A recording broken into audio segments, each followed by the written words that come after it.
Hello everyone. Today I will be featuring a ship that I have been testing quite a lot, and that is the Duke of York. Now the matchmaking in this game isn't exactly the best. It's tier 9 matchmaking, mostly tier 8 opponents, but that kind of thing does happen, and I figured it would make for a good example. Now, I'm going to be comparing the Duke of York very heavily to the King George V because they are extremely similar ships, well, almost identical in many ways. As you can see, it has 60.5k health, which is quite good for tier 7. It's identical to the King George in that sense, and it's a pretty healthy health pool to have. I think the only two battleships that have more health is like the Nagato has 65 and I think the Hood has 67, 68. So, but it still beats out most of the other competition. The armor is identical as well, meaning while it has like a citadel that is literally completely under the water, meaning you can give full broadside and not risk being citadeled at all. I mean, eating a citadel in both the King George V and the Duke is extremely rare, no matter how much you screw up in the ship.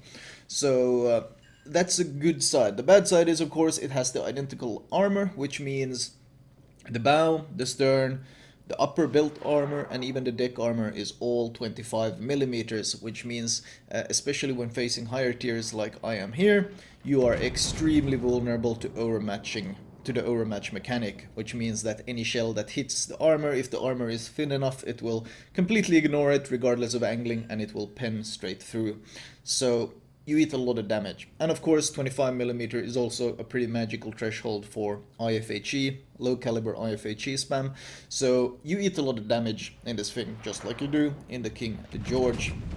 Concealment is 14.1, which is once again pretty damn good for tier 7 for a battleship.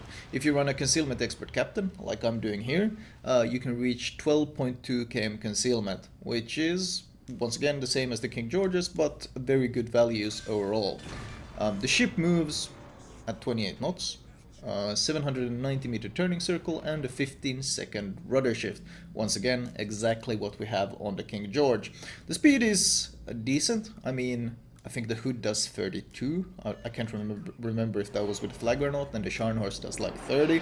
So doesn't quite match up to the speediest ones, but I mean, you're not a Colorado either, so that's always good. The guns actually continue the trend of being completely identical, and as you can see, of course, that means I'm mostly favoring HE here, which is something you also tend to do on the King George, and that's because the guns are stupid. Well, the HE is stupid. 6.1k HE Alpha, 41% fire chance. At tier 7, or especially when facing higher tiers, this means the HE is of course absolutely absurd, and you end up using it quite a lot. The AP is pretty mediocre at range, well, especially compared to the ridiculous HE. It is useful at close ranges, and thanks to the concealment you can sometimes surprise people, but honestly, if you played the King George, then you know exactly how the guns handle, and you know what to expect in this sense. Divergence worth noting here is that while the King George can fit a spotter plane and increase its range, you cannot do so on the Duke, which means the Duke is limited to 18.1 km of range, which can be quite stifling in these maps. As you can see, I mean, there's not too many targets that will continually be in your range without having to push in, especially in high tier maps that are huge and open and so forth. The AA is where we start to make our first big differences between the ships. Many of you have probably seen that I posted a AA test where I take on a bunch of bots in a training room, and the AA absolutely shreds them. The Duke of York has excellent anti-air, absolutely excellent. It completely beats the King George in both raw DPS as well as range, and add in the fact, of course, that you have defensive AA, which multiplies the damage on your auras, and the AA becomes absolutely absurd. I've been testing this AA a ton, both running pure AA builds, running hybrid builds, and finally I've kind of decided on the only AA build that I run is running AA flag and the 20% increase in range, and this has been more than enough to deal with any carrier strikes. You are very much like a cruiser. a defensive AA cruiser in the sense that carriers don't really want to drop you, and it will probably take a while for carriers to learn this because they are very used to dropping battleships, and I've noticed this, that carriers tend to try to drop me quite a lot, and you can farm a lot of easy plane kills this way. The AA is more than enough though, even without running BFT, AFT, manual AA. Like my final build ended up having none of these perks, and it's been more than enough to stop all strikes against me and even allies near me. So it's a monster. It's a complete monster, man. Damage control. Well, actually, let's take the Hydra first. The Hydra is exactly the same you find on the Belfast, which means, of course, it has a 4.2 km ship spotting range and a 3 km torpedo spotting range, or 2.97, whatever, 3 km torpedo spotting range. This, of course, means that it's not really that good as an offensive tool, because pushing into someone, if you have to push within 4 km of a DD to actually spot him, the value of the Hydra isn't really that high. So it's more of a defensive tool, unlike the German Hydra, which can actually aggressively spot enemy destroyers.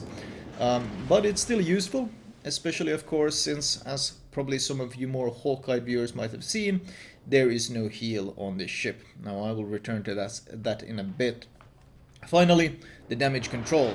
You note that I popped damage control, and you can see that the cooldown is actually only 60 seconds. I think I might be running a flag that is reducing it to 57 seconds, but ultimately you actually have cruiser damage con on this ship, which means that unlike King George's battleship damage control, it has a 60-second cooldown, whereas King George has a 80-second cooldown. In return, though, you got to remember that cruiser damage control lasts a shorter while, which means it only lasts 5 seconds, whereas King George's damage control lasts 15 seconds. That means if you're a bit too trigger happy on this damage control as you're heading into cover, they can easily get a fire on you before you actually get hidden or undetected. So only lasting 5 seconds is a pretty big deal on a battleship, as there can be a lot of shells in the air as you pop your damage control to get undetected, for example, and the shells will land after your damage control has run out, and you can get set on fire again. So it's questionable, extremely questionable. It has both positive and negative sides. Another thing worth noting is that, well, if you've been looking at the fires, you might have noticed that the fires don't really last that long on this ship, and that's because it also has the cruiser resistance to fires. Unlike battleships that have to endure a full duration fire, the Duke of York, well, other battleships, the Duke of York only has to endure a 30-second duration fire. What this means is that if you run full fire resistance build, as I've been running as of late, I've been changing my build quite a bit until I finalized on a full fire resistance build, which means if you run damage control mod 2, India Yankee fire prevention flag, and you spec into basics of survivability, you can reduce the fire duration to 17 seconds. So fires only last 17 seconds on you. I even added fire prevention to this, which means, of course, that I can only have one fire on my superstructure. It might sound like overkill, and on any other battleship, it might even seem like overkill. Like, what the hell? You already have 17-second duration 17-second duration fires. Why do you need fire prevention as well? Well, fundamentally, it comes down to the fact that you have no heal consumable, meaning you cannot regen any health at all, and this is huge. To understand what you're giving up, let's take a look at the King George. The King George heal, if you run the flag, heals you for 28 seconds, 363 health per second. So one single heal charge on a King George can heal you for 10,164 health. Add in Superintendent and Premium Repair, as you should be using on a battleship, and you got 5 charges. So you can heal for a potential of 50.8k health on a King George. So, while the Duke of York has an effective health that is, well, exactly the same as its normal health pool, aka 60.5k, in comparison, the King George has a potential health of over 110k. So you understand how big of a difference this is in sustain. And this shows itself very heavily in the way you have to play this ship. In the start, I played far too aggressive in the Duke. Um, you're so used to playing a battleship. If you like playing even a bit aggressive in your battleship, you're very used to someone shoots you. Okay, let's say a battleship shoots you, you eat one or two pens, and the cruiser shoots one or two volleys at you. Maybe you get a fire, whatever.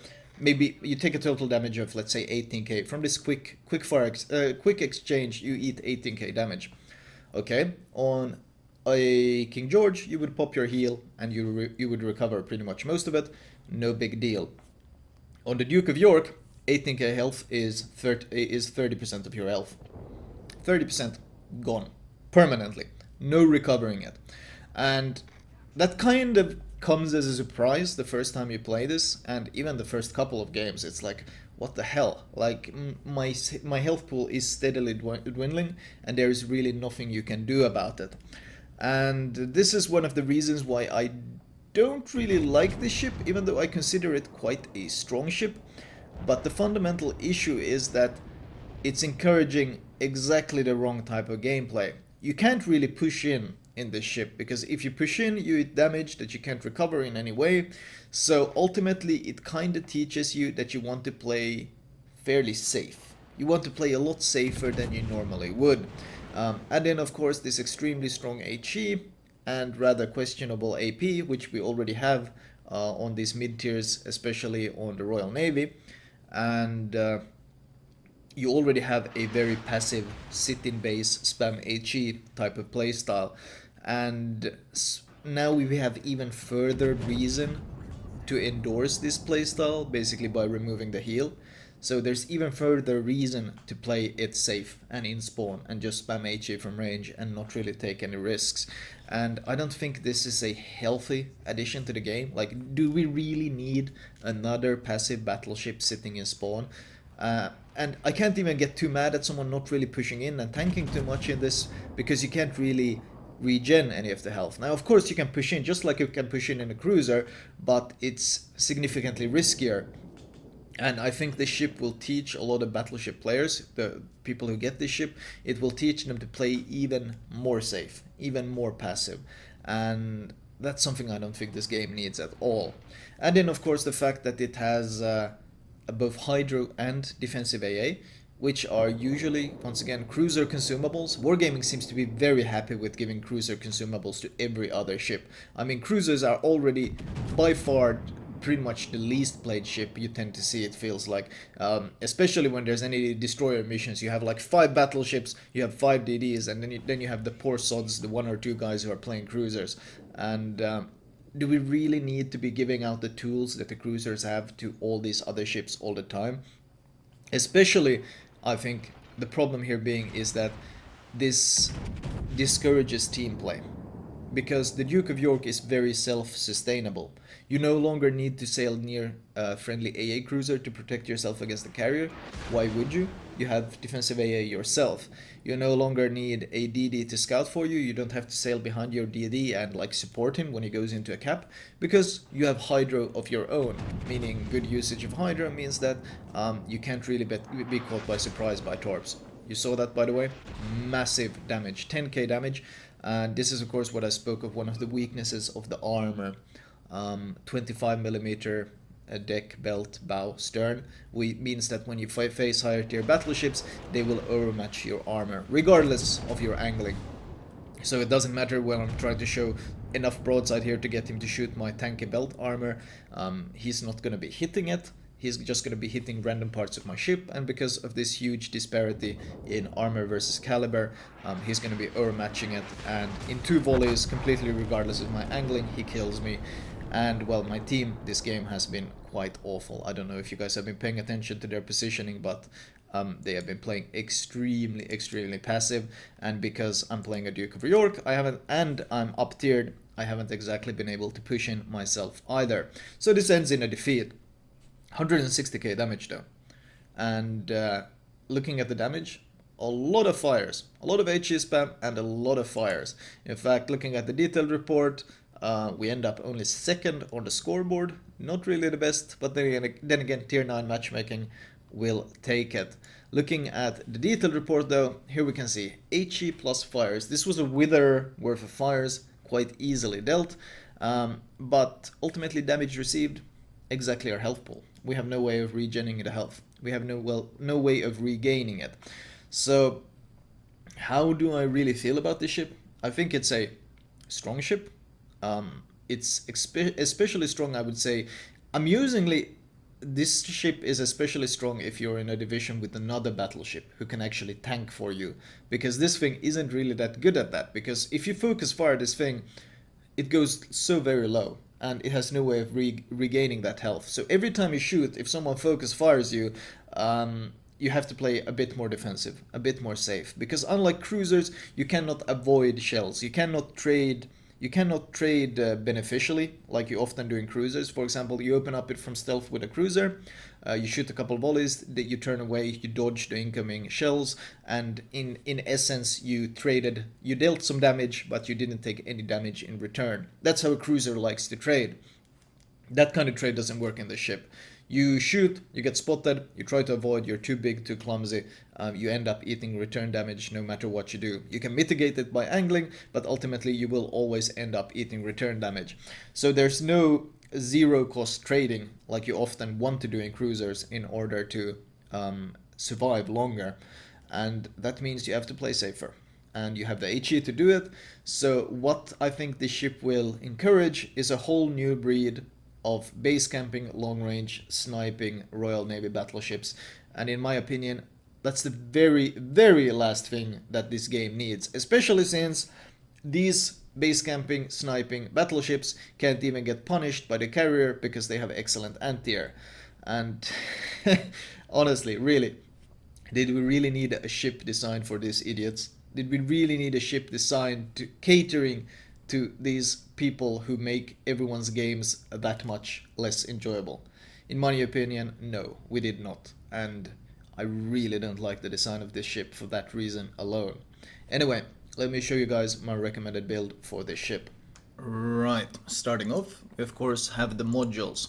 Not too much to talk about here since it is a premium. Consumable wise, run the premium damage control, and I would say run the defensive AA at least. The Hydro isn't really that important as it's more of a defensive tool. Now you might see that the torpedo acquisition shows 3.7, but that's of course because I'm running Vigilance. Upgrade wise, I've run for the AA survivability, secondary and AA survivability, because I haven't really had too many issues with turret survivability. If you find yourself losing turrets a lot, then just switch to main armaments mod 1. I've also ran the Hydro duration increase, well, for pretty obvious reasons, and the AA range increase instead of the better dispersion. Better dispersion is always nice, 7% can be noticeable, but the AA guns mod range increase means that you are pretty much safe from any carriers, because you can deal so much damage to the planes before they can actually reach you. And finally, of course, increased fire extinguishing time, which is so very important because you have no heal to recover this fire damage with. Captain perks wise, priority target, followed by adrenaline rush, followed by basics of survivability, and followed by concealment expert. This is probably the only battleship in the game where I don't go for superintendent because there's no additional heal to get. Follow it up with fire prevention. I would get expert marksman, and then with the last 3 points I would go for vigilance, because, well, not only does it increase the Hydro torpedo spotting range significantly by 700 meters, it's also extremely useful for when it's on cooldown, which will certainly happen. And honestly, I didn't really find any other points I really wanted to spend it on. An option is if you end up queuing into a lot of carriers and you face a lot of carrier players, then BFT is certainly a valid option as well. Personally though, I didn't really find I needed it because I had no issue shredding planes when they came my way. However, if you queue with a carrier and you can guarantee that there's always going to be carriers in the game, then absolutely go for BFT, because I think it will give you more value than Vigilance will. Flag-wise, well, let's see, I've taken some of these flags off for the sake of making sure I don't make false statements based on having flags equipped on one ship and not having them on the other. It's something I do quite often. I quickly compare the ships in port, and then I realize later on that I forgot some flag on one ship and not on the other. The most important flag is India Yankee. There's no point running the India Delta, since of course you cannot heal on this ship. Faster consumable usage is great, but other than that there's really no straight must-have flags. I would probably run the AA flag, because your AA is already good, so might as well make it even stronger. Speed flag is a okay use as well, but ultimately you can just run money and XP flags from this point on, since, well, it is a premium ship after all. And if you want to see what the camo looks like, this is the default Duke of York camo. It's okay, I guess. Nothing that special anyway. Anyway, that was all from me. I hope you guys enjoyed it, and I will talk to you guys later.